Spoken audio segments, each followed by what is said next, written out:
Welcome to the first episode of Fireside Chat on the Debate Me channel. Let's talk about Elon Musk. So, I want to talk about, and this is really directed at conservatives. Before Elon Musk took control of Twitter, I saw this as an ultimate disaster. Not because I hate Elon Musk, I don't know Elon Musk. Hate is a strong emotion. To have that kind of emotion, for someone that you've never met is kind of insane, if you ask me. So it's not like, oh, it's Elon, I hate Elon. Listen, and I know a lot of conservatives would assume someone who's on the left or leaning left would have sort of a natural animosity for someone, a billionaire, right? If I am no, I got no love for Bill Gates. I got no love for Bloomberg, right? If either of them had taken control of Twitter, I would not have had a similar reaction of just like, you know, this is going to be an absolute shit show, right? The reason I felt that way is because it's Elon Musk, right?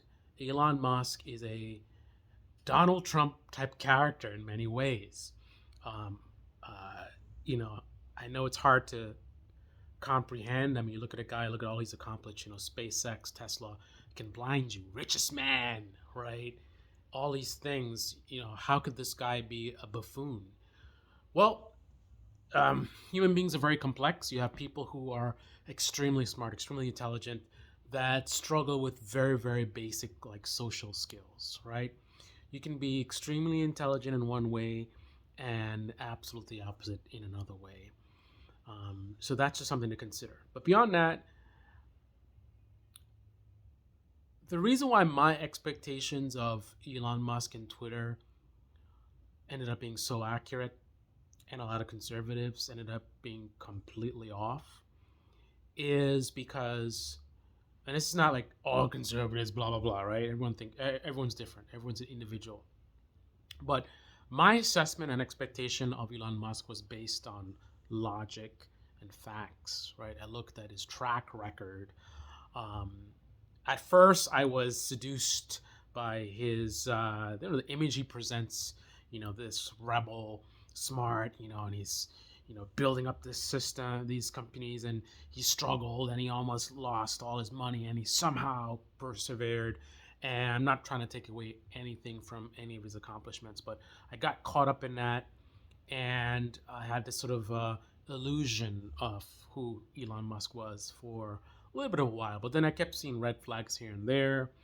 And my assessment of what kind of guy he was completed in a excellent fashion when I saw his Tesla robot demonstration. That was like the season finale. So I had already established this guy's kind of a scammer. He makes a lot of big promises and he's always saying he's going to do this, he's going to do that, and he's got some wacky ideas, this tunnel thing, and a lot of stuff that he said he's going to do, he doesn't really do, right? And he said he got this Tesla robot, and I saw the demo video, and it's embarrassing, man. It looks like a Lost in Space. We're Will Robinson. The thing was on stage doing like, zzz, zzz, zzz, zzz. I'm like, dude, Boston Robotics a decade ago absolutely destroys whatever the hell you got going there. And then at one point, he had like three guys trying to hold it up. I mean, he starts off his presentation with a guy in like a robot suit dancing, like, right. So anyway, that was hilarious to me, and that was just like, yeah, this guy's a buffoon. And then when he bought Twitter, and not just buying Twitter, it was also, I looked at, again, I'm looking at things from a factual basis, from a logic basis, as opposed to emotional. I hate Elon, so I expect him to fail. I love Elon, so I think he's going to succeed. No, I'm looking at his track record. I'm looking at a context. What is he doing now? How did he get to where he is now in terms of Twitter, right? He started pandering to the right, pandering to conservatives. And then when he started talking about buying Twitter, that was a huge conflict because, and just also seeing how erratic he was. And then he started talking about the free speech thing. It's like he just set himself up to fail. I knew right away he was not going to be doing free speech. I mean, billionaires, I'm again factual, right? Billionaires have a track record, and corporations, right, have a track record of, saying stuff in a very sort of marketable way. Like look at Elon Musk about his Tesla, and he talks about green this and green that. And ironically, a lot of conservatives know the reality. Like, what is it? How much pollution does it take to make those batteries, right? How much pollution does it take to move those batteries around? And where is the power coming from that's charging those cars, right? Conservatives know this very, very well, but yet they get caught up in this Elon Musk image. You know, I mean, he has shown evidence that he really doesn't care about the environment, and not just because his cars are electric. Just like again, looking at all the data, looking at all the stuff he said, all the things that he's done, and it doesn't really give a him flying private jets. He doesn't really put his money where his mouth is in terms of like, is he really serious about the environment? Clearly, this is a marketing thing. He's pretending to care about the environment when he doesn't really seem to care. So again, track record, right? So then he comes and says free speech. A billionaire is buying a company like way overpriced because he's trying to, billions of dollars for free speech. That makes no sense. Absolutely no sense. And then the conservative thing. So you're talking about free speech, which is a huge conflict with business, right? This is a major social media platform. You got advertisers on there. They're good. That's where the money's coming from, the advertisers, and they are going to be very sensitive to what kind of content you have on there.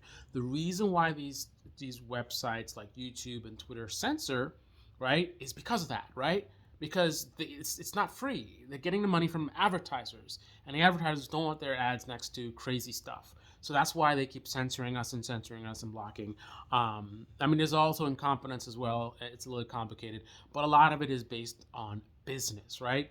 So he's buying a company that is in that realm, right, where most of your money is coming from advertising, right? And then you're saying it's for free. Like, that doesn't make any sense whatsoever. I knew he's going to have to control what people are saying on there. But then when he does that, because all these conservatives thought he's going to do like a free speech thing, it's going to be like, oh, you betrayed us, blah, blah, blah. Those are my expectations. And what do you know? That's exactly what happens, right? Not surprising at all.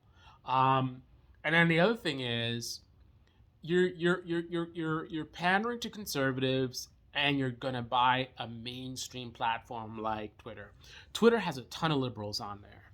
Imagine if some liberal guy went and bought like Parler or some platform that's majorly conservatives on there, and this guy's pandering to a bunch of liberals. Like, he's all like, that's his audience, liberals, liberals, liberals, and then he's buying like a conservative platform, and he's saying all these like liberal things, and most of the people on that platform